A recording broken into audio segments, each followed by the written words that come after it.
One famous objection to utilitarianism describes a doctor who kills an innocent patient in order to harvest his organs and save 5 people who are in need of organ transplants.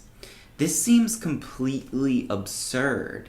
Many philosophers take it to indicate that something is obviously wrong with utilitarianism, since utilitarianism would require that the doctor do this if it was guaranteed to maximize utility. As long as the consequences were contained to this one-off scenario, and on the whole, this action of harvesting organs turned out to be the one that produced the greatest net balance of happiness over pleasure, then utilitarianism says the doctor should do it. In most situations, people would look at you like you were completely insane if you asked, "What's so wrong with the doctor's killing anyway?" But this is philosophy jam, and philosophers ask questions like this all the time. They do so in order to get clear about our moral commitments and the true nature of right and wrong. If the doctor's action is obviously wrong, then there must be something that explains why it's wrong. There must be some reason it is wrong. But this explanation is surprisingly difficult to articulate.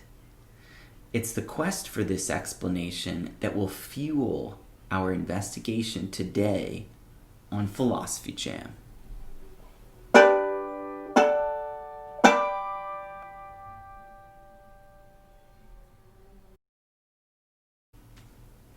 Now, why is it difficult to explain why the doctor is doing something wrong?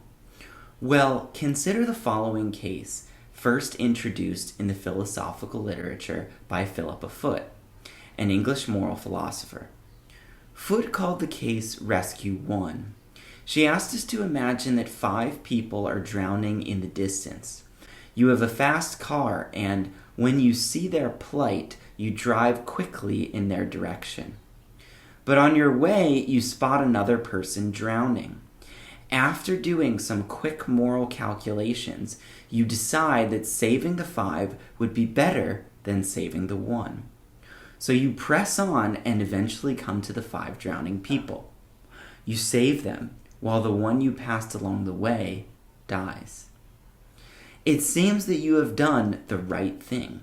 It's morally permissible to let 1 person die in order to save 5. Now, what's strange about this case, and what should give us pause, is that the numbers in this scenario work out exactly the same as the last one, which is supposed to be an objection to utilitarianism. In the case of the doctor harvesting the innocent patient's organs, 1 person dies and 5 lives are saved. So why do we recoil at the doctor case, thinking it to be so obviously immoral and terrible, while unquestioningly accepting the moral rightness of the actions performed in Rescue 1? Again, we are left with the same question. What accounts for this difference?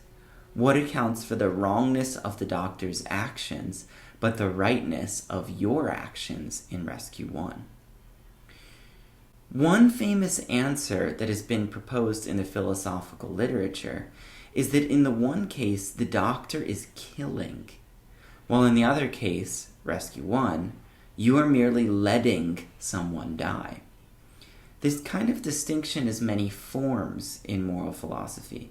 It's the difference between doing harm and allowing harm. It's the difference between acting and omitting. Killing has traditionally been thought to be much worse than merely letting someone die.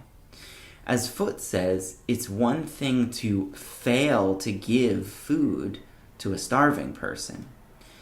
It's wholly another to give poisoned food to them. The latter, we think, is much worse. It involves killing the person rather than letting them die. Foote also puts the idea in terms of originating a lethal sequence of events.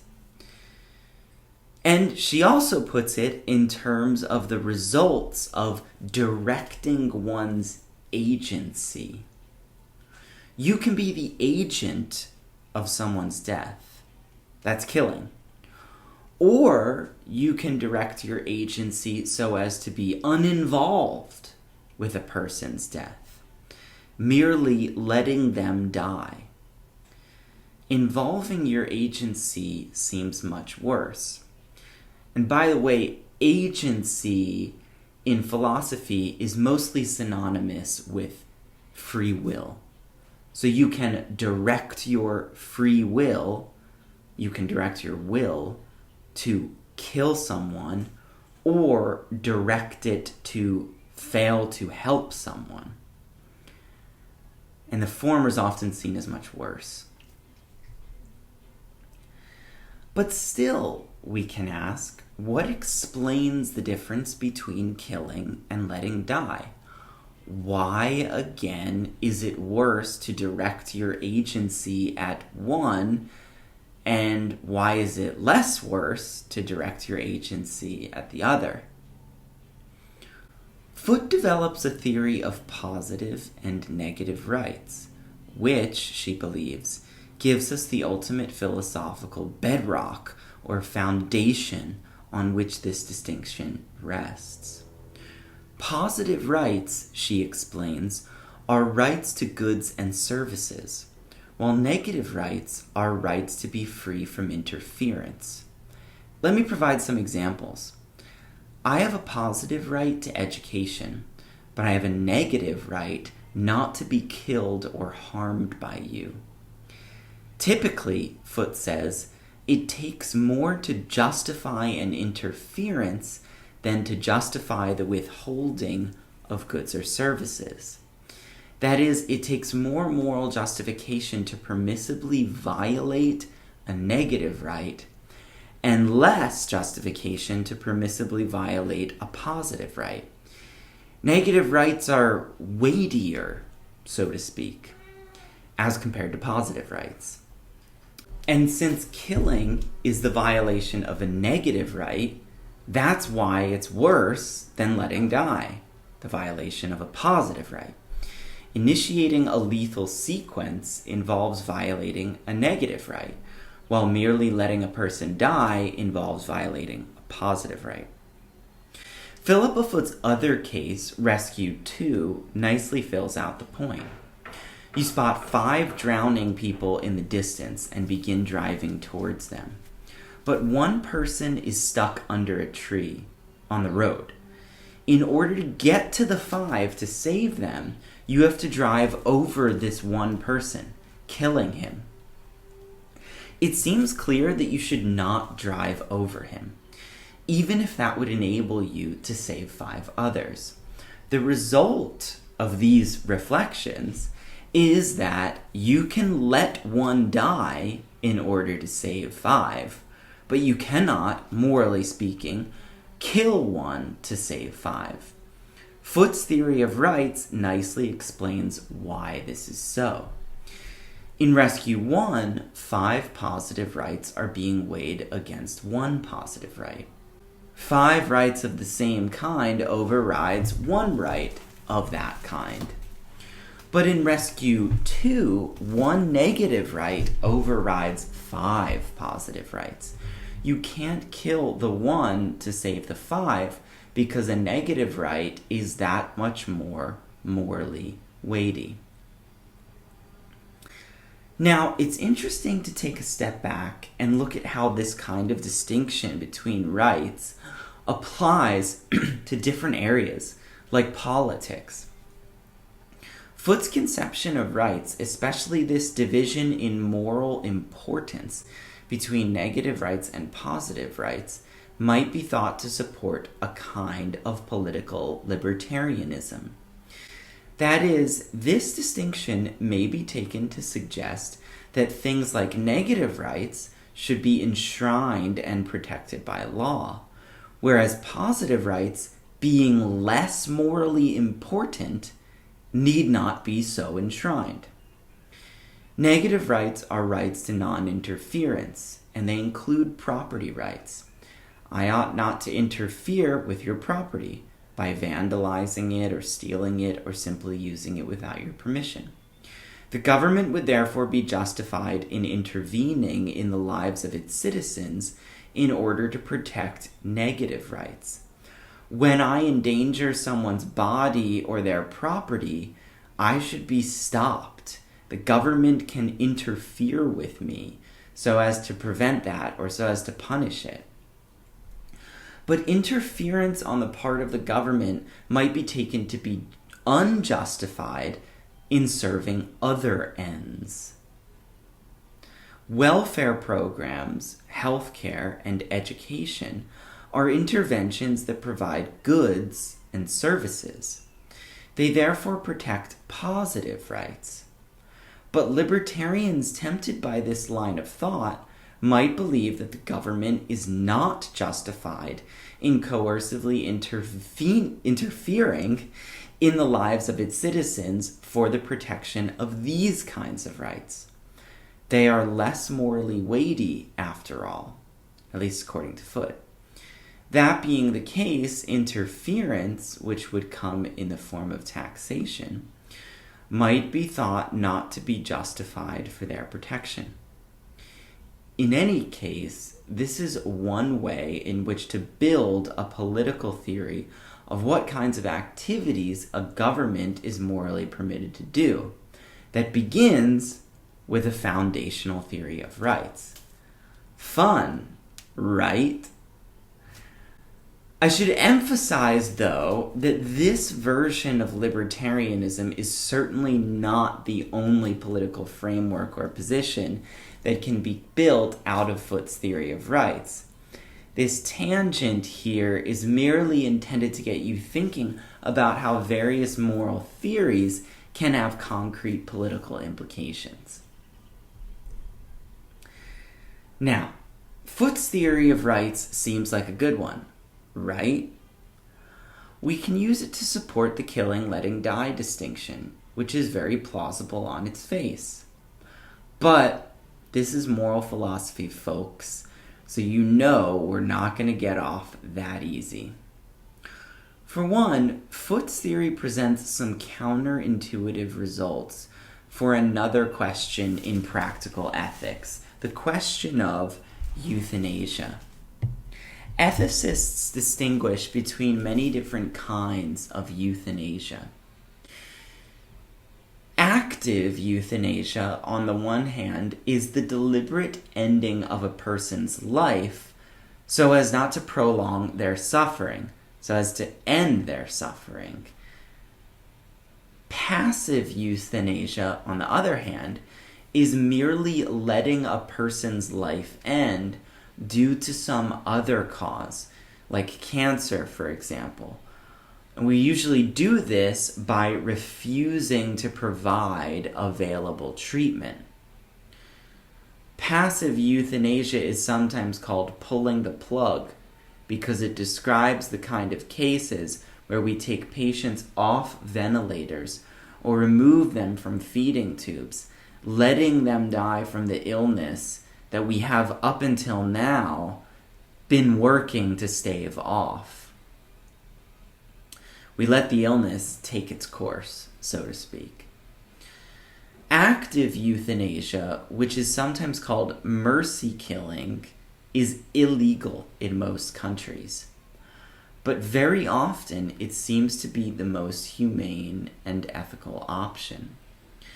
Philosopher James Rachels describes cases where babies born with Down syndrome and intestinal obstructions are left to die in utter agony, where administering a lethal injection would be far more humane.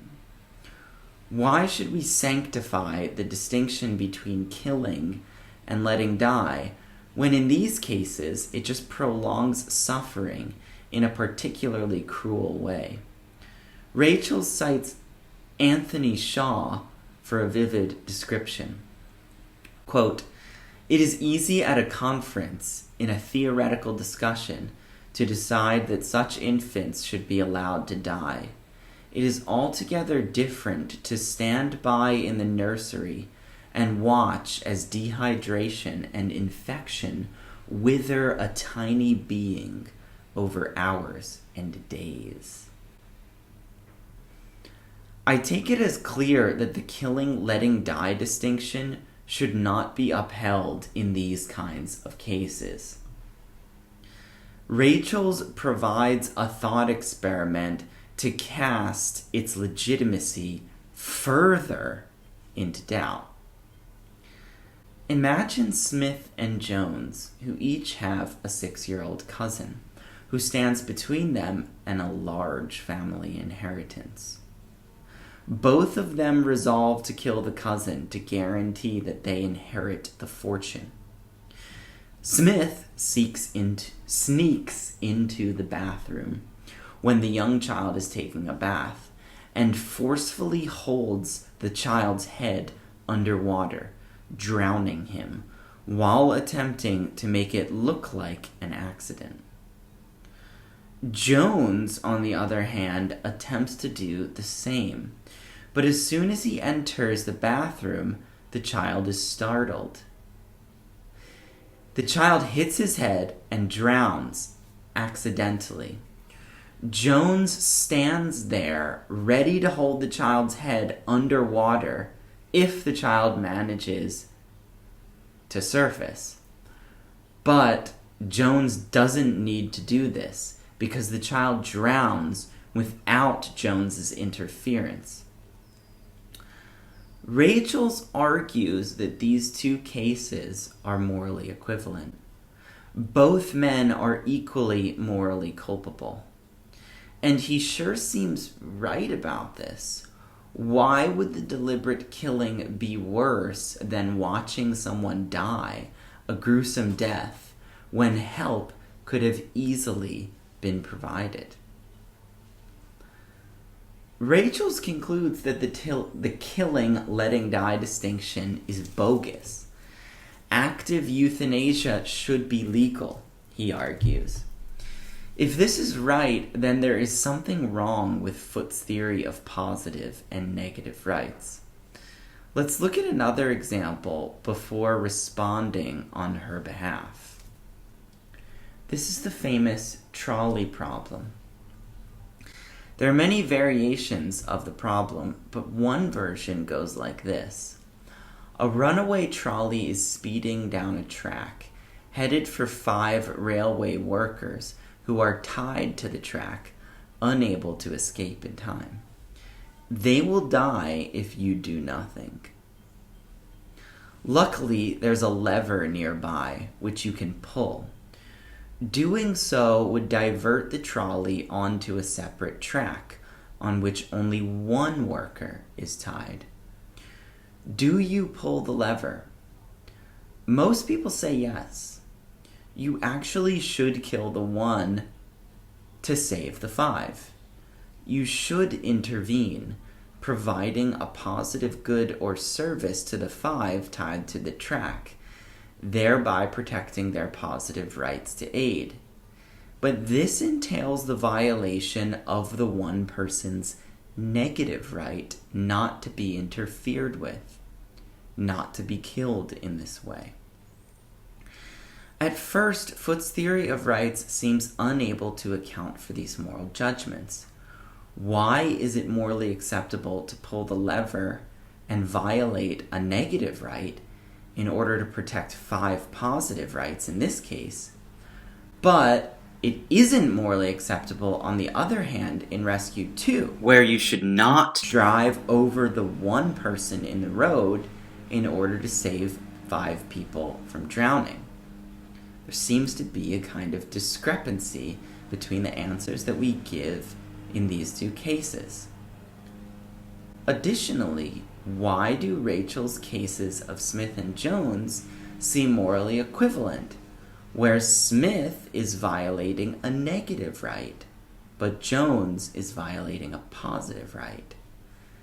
Is the killing, letting die distinction with Foote's theory of rights at its foundation morally erroneous after all?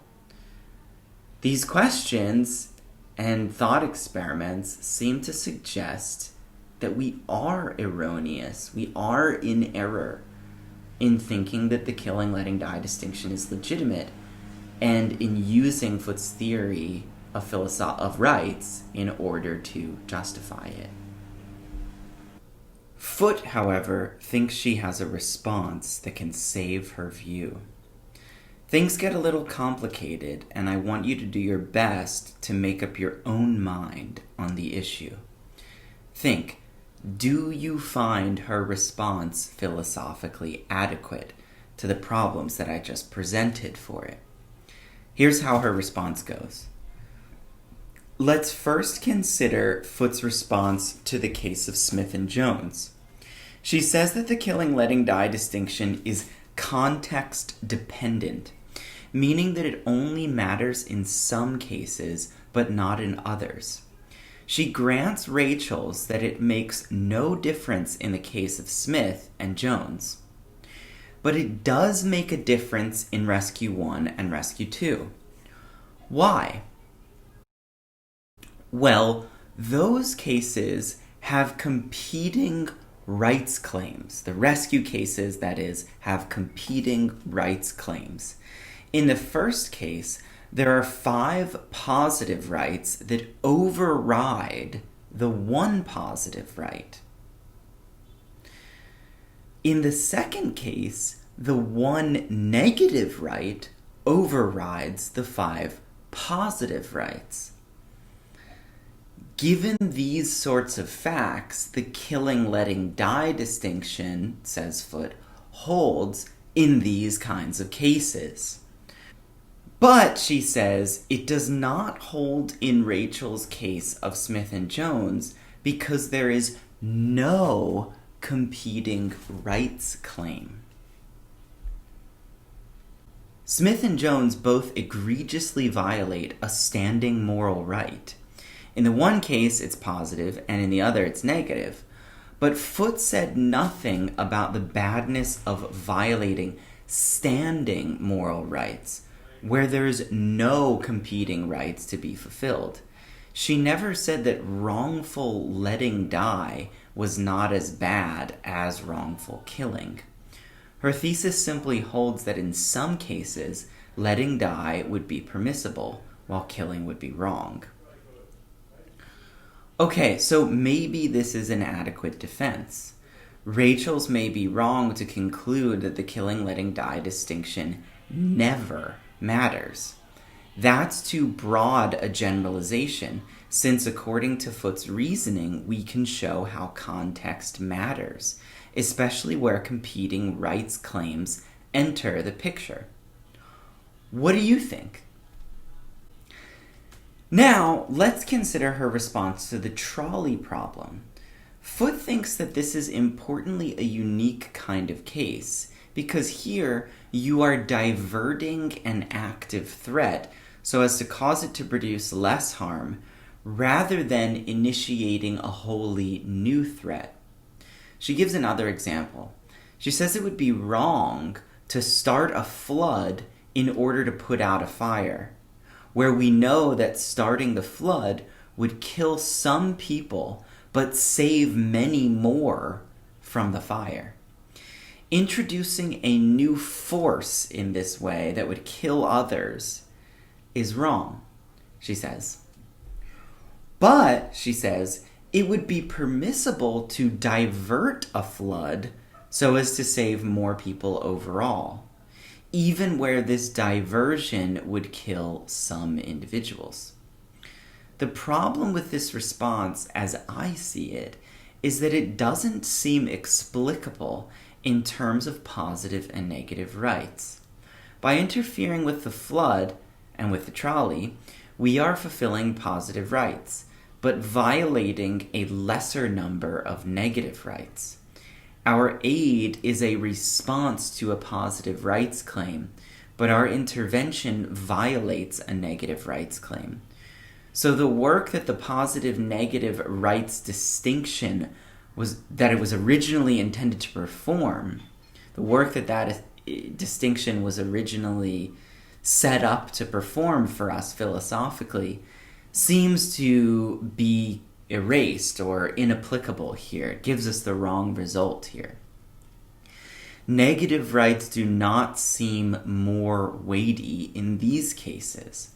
We seem morally permitted to violate the negative rights in order to protect the positive ones. The original asymmetry in moral importance seems to collapse here. Now, Foote is right that these cases do not involve our agency initiating a lethal sequence.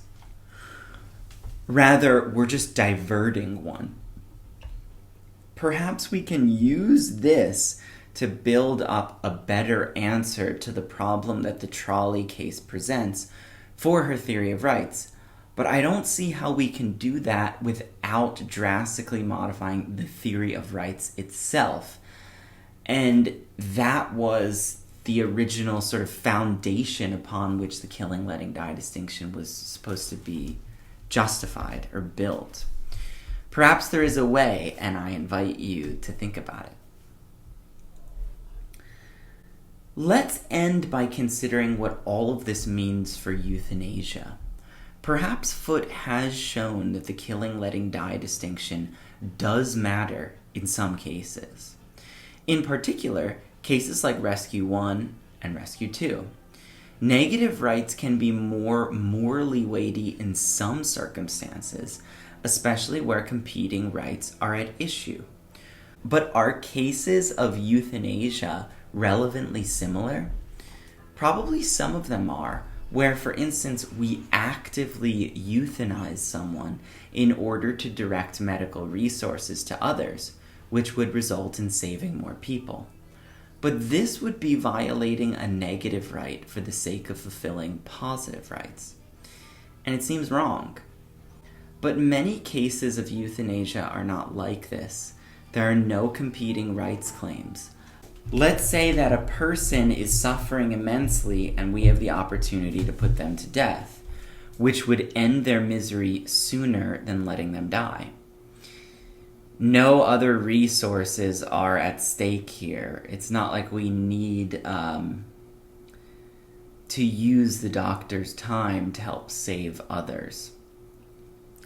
In these kinds of cases, Rachel seems totally right to me. Killing does not matter in and of itself. In fact, it would be far preferable to letting the patient suffer needlessly. Contrary to what many Christian thinkers have asserted, there seems to be nothing undignified or disrespectful to the sanctity of life in this particular kind of killing. Once again, we seem to have found a case where violating a negative right is actually the morally preferable thing to do, as opposed to pulling the plug and merely failing to fulfill the patient's positive right to aid. This seems to me to be another instance where Foote's theory of rights is unhelpful and probably false. Now, this gets speculative, but here are my own 2 cents on all of this. I think humans are particularly squeamish when it comes to actively initiating a lethal sequence. That is, when it comes to killing someone. Too often, perhaps, we listen to that squeamishness as a source of moral guidance.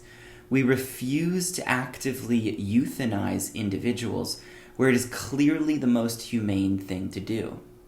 Think again of the babies with Down syndrome who are left to waste away. Wouldn't a lethal injection be clearly morally preferable?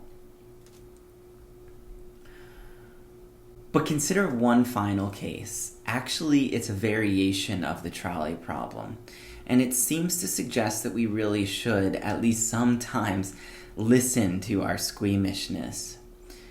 This time, the trolley is speeding down the track, headed for 5 workers.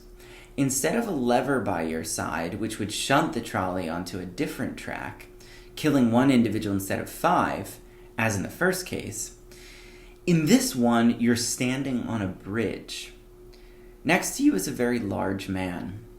You know that if you pushed the very large man off the bridge, his weight would stop the trolley before it got to the 5 workers. You would sacrifice the large man for the lives of the 5.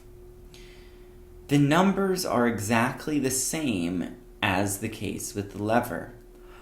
One individual is sacrificed for the sake of 5. But many of us would not push the large man. Many of us believe that this would be wrong. The important question here is our sense of wrongness due to mere squeamishness? After all, the numbers are exactly the same as in the lever case. Shouldn't we want to save the 5 at the cost of 1? Or is our reluctance to push the man tracking some important feature of moral reality? Perhaps our reluctance is not mere squeamishness, that is. Perhaps there is something truly wrong with pushing the large man that is absent in the case of pulling the lever. Would you push him? Should you push him? Perhaps we can at the very least say for right now that the killing, letting die distinction seems to be sometimes relevant, making a moral difference. But exactly when and exactly why? I'll leave you to ponder these moral mysteries in your own time. Be sure to check out the discussion questions, and thanks for tuning in to this lecture on Philosophy Jam.